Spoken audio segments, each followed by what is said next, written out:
All right, how you guys doing today? We about to hop into another video. The first things first, don't miss. Make sure you like that video. Hit a little exit full screen, scroll a bit, like it, and then full screen it back up. You feel me? Boom, we got the part two. Oh, I'm not supposed to be making a part two, but we making a part two. Okay, so we got the same video again. The sin of empathy, believe it or not. I rewinded it a bit just so we could pick up where we left off, you know, but with a little bit of context. So like I said, my brother put me onto this. We gonna keep it rocking, keep it rolling, and we gonna see what it is. The dangers of one, maybe two concepts, it depends on how far we get, two traits or characteristics, if you will, that we have been told are universally positive, but are actually dangerous and destructive. And that is number one, empathy, and number two, inclusion. So the one thing about the Bible that almost everybody would say is a positive message, we're just going to chuck that part right out. Here's what happens. Empathy has become a cult. And what it does, it says that we want to reduce the standard, lower the standard for the least healthy, least mature member of the community. And once we do that, then someone less healthy arrives. And eventually we've eroded all standards. And in the name of compassion, healthy, strong, competent, capable people, starting with heterosexual men, no longer feel welcome. And what you see is in the cult of empathy, the least healthy people are welcome and God is not. See, that's exactly what I'm talking about, human empathy. It's as useless as the Winter Olympics. Yeah, when we say mega is a cult, they get defensive. But wanting to have basic empathy for a fellow human is a cult. Really important thing, right? It was Christians, early church Christians, back when Paul was going around preaching and like Acts and all that, saying we need to take care of the orphans and the widows, aka the least likely to take care of themselves population, right? The most outcasted cult, the most weak people, right? Because widows, they didn't have anybody to provide for them, they would starve to death. The orphans, they didn't have anybody to care for them, they might starve to death, right? So it was the first Christians that came up with the orphanages, came up with the church model that would help the widows and feed them and all that type of stuff. Same with the prisoners, right? Healing the sick, visiting the prisoners. Why? Because back then you were naked. They didn't give you clothes, they didn't give you food. It was up to people on the outside to come in and feed and clothe you, or else you weren't getting that. So it was the church that made it to where these least likely populations to survive, the church would come in and help them. And this guy's just saying, no, because then the normal heterosexual male won't feel included. Like, sir, we're always going to have our space. Why are we always going to have our space? Because we're able to have our space. You look at the widows and the children, they weren't able to have their space. They would die out, meaning they didn't get to have a space. But you being able to work, your space is secured. They couldn't do the same thing that you could do. Therefore, they did matter too. And it was Jesus that said we must love them as ourselves. So we got to care for them.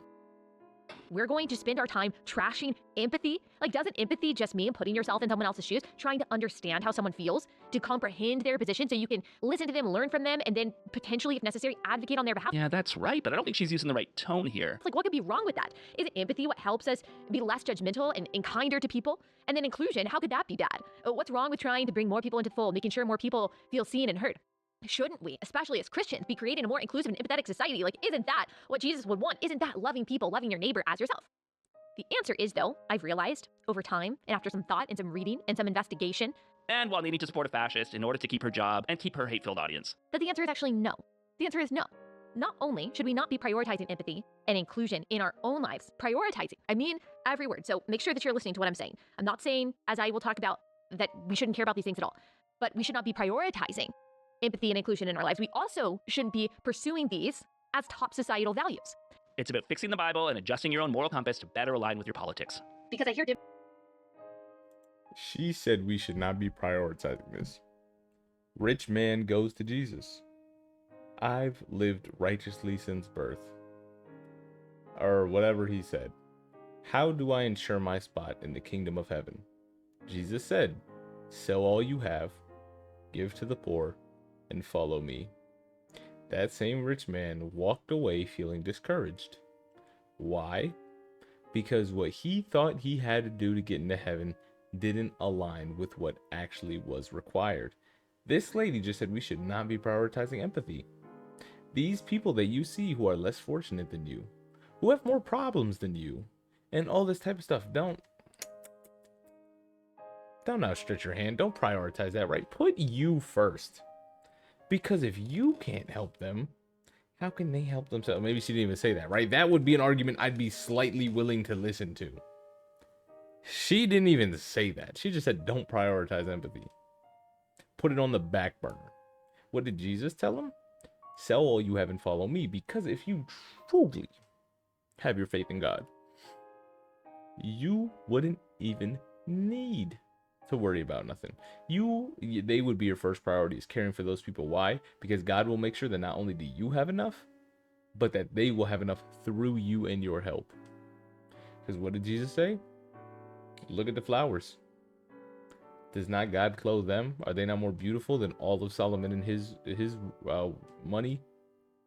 Aren't they dressed better than Solomon, the richest man, one of the richest men in history? They are. So how much more will God clothe you? The birds of the field, they don't sow, they don't reap, yet God feeds them every day. How much more will he care for you and feed you? Yet we shouldn't prioritize empathy according to this. Like, come on, man. Come on, man. Democrats say a lot, and you've pointed this out, that progressive Christians allow their politics to drive their theology, not the other way around. And so I hear a lot the justification of Christians who vote Democrat by saying, I'm voting for the least of these. I'm voting for the marginalized.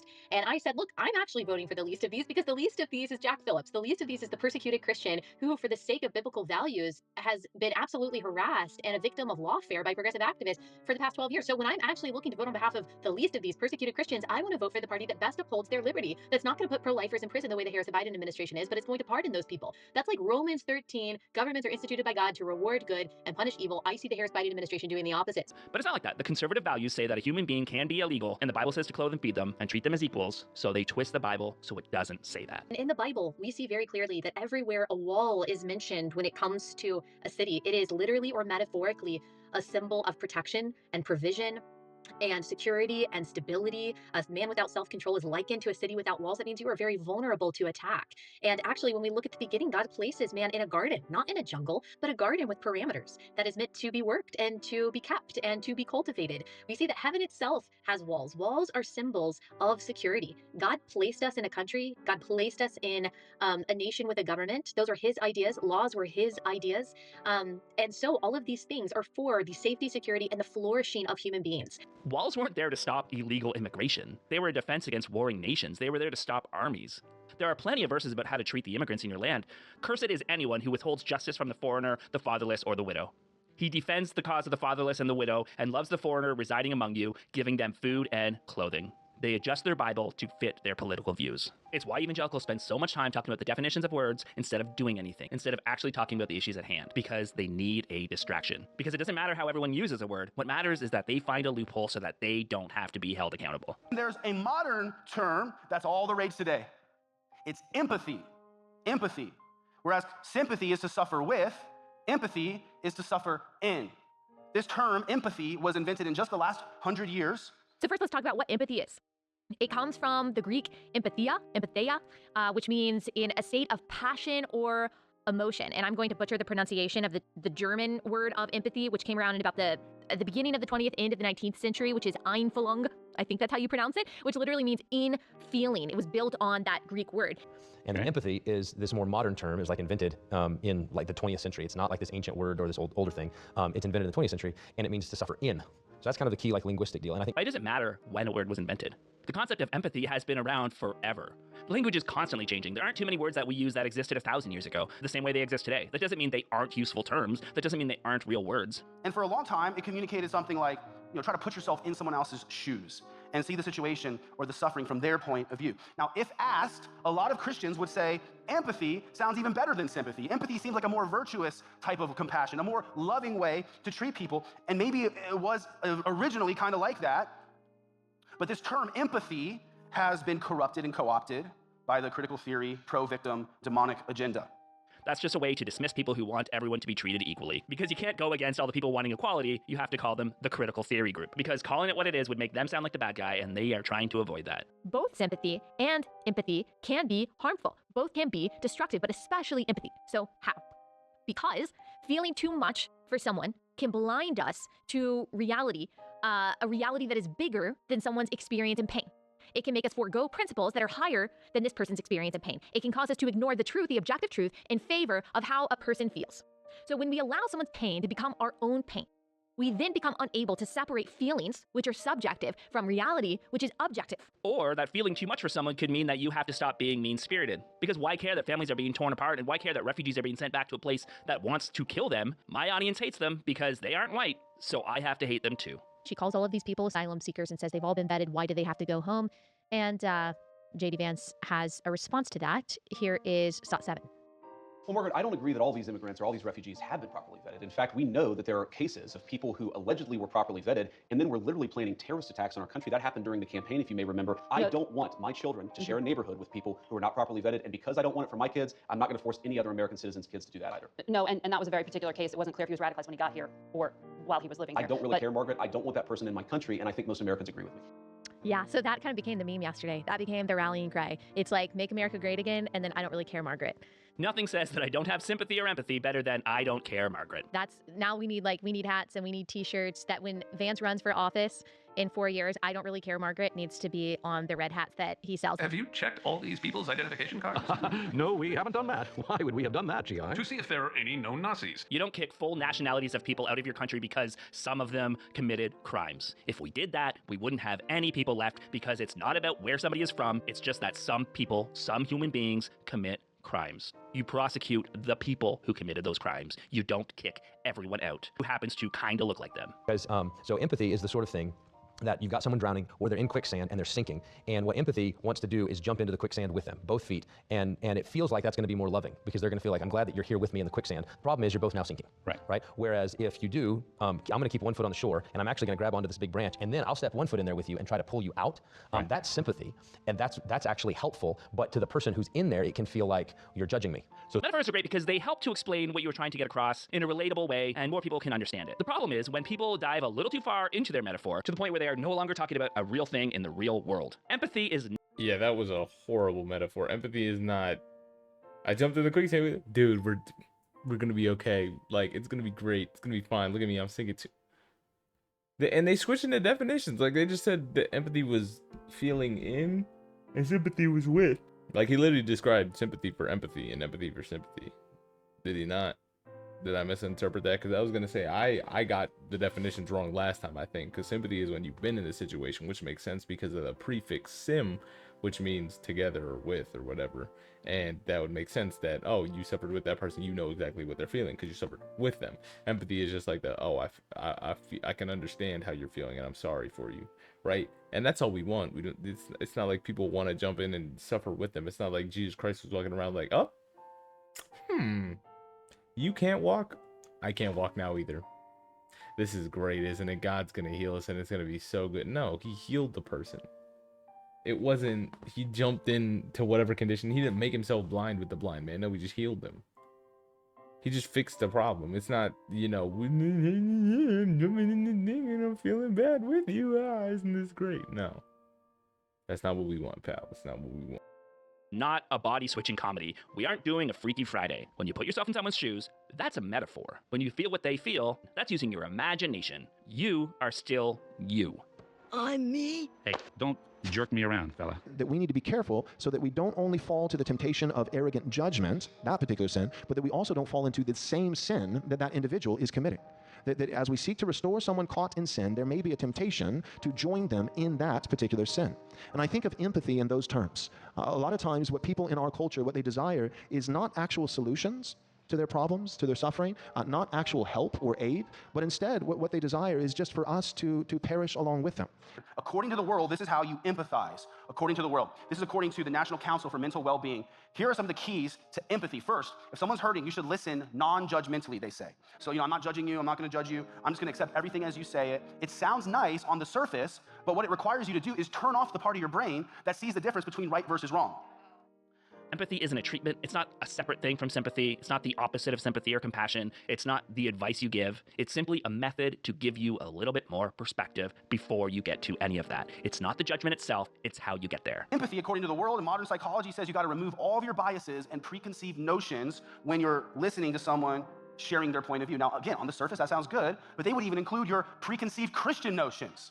So yeah, I believe marriage between a man and a woman because the Bible says so. They would say you got to let that bias go in order to be empathetic to LGBT people. My dad, who is no longer with us, didn't have the most progressive views when it came to the LGBTQIA community. But also, I remember once when I was a teenager, he met a man who was upset, and my dad asked him how he was doing. And the man told him that his boyfriend had broken up with him. My dad didn't start telling him he was a sinner who was going to hell. He just said, yeah, it's really hard to lose someone, isn't it? I'm so sorry you were going through that. Because he understood that whether or not he agrees with how that man was living his life, he knew that this man was going through a hard time. And he knew that if he lost somebody and somebody started giving him a lecture, that he would be very upset. The world says, in order to empathize, I've got to validate their feelings and experiences. Like whatever you feel is right, and however you say it happened, we're gonna just say that's how it happens. If I ask questions like, well, what did they say? What did you do? That's not being empathetic, they would say. And then they will say, you should listen without any advice being given. Don't give advice, just listen. Listening without advice doesn't mean that you never give advice. It just means you listen, empathize, assess, and then give advice if appropriate or if asked. Yeah. Empathy is... To be honest, I don't really agree with that, right? Like, I'm not gonna be the one to sit there and hear about your problems and, you know, like, I guess if it's needed, yeah, but I actually can't really stand that when people are just ranting about their problems and not wanting solutions and not trying to do it. I just cannot stand that personally, because if I got the solution, what kind of person, right? It's like the people when they say, why would you not share the gospel? Because that is the best thing you could do with somebody, right? Is share the gospel. Why would you not do it? Same with thing is like, if I have the greatest answer for your problem, you are doing your own self a disservice by not trying it. And if you count me as somebody enough to trust and talk to me about your problem, you should be able to respect me enough to try my solution, should you not? Because why else would you talk about a problem? Why else would you want to be heard? That's just selfish. It's like free therapy. And I'm not getting paid. I'm not even getting offered a solution. It's not even therapy. She's using me. That's actually just being used. Right? And that's not even me being selfish, right? I'll listen to a problem, sure. If it's like something that needs help. But like if it's a mistake kind of thing where it's like, okay, this is a dumb problem. You need advice because you can't see. I'm gonna help you. Whether you want that help or not is up to you, but I don't want to hear the complaining if you don't want the help, right? You can lead the horse to water. You can't make it drink. Why am I going to lead the horse if the horse told me he's not thirsty? Right? Right. And that's not me loving my neighbor, because trust me, you know, I will help people, right? And I care. If you have a genuine problem and if you're upset to the nth degree and you need somebody just to sit there and talk, go right ahead. Right? But if the problem is so like minuscule, minute, dumb, and I'm offering you a solution, you can't take it, like don't even. You owe it to me to offer to like at least digest it, my solution.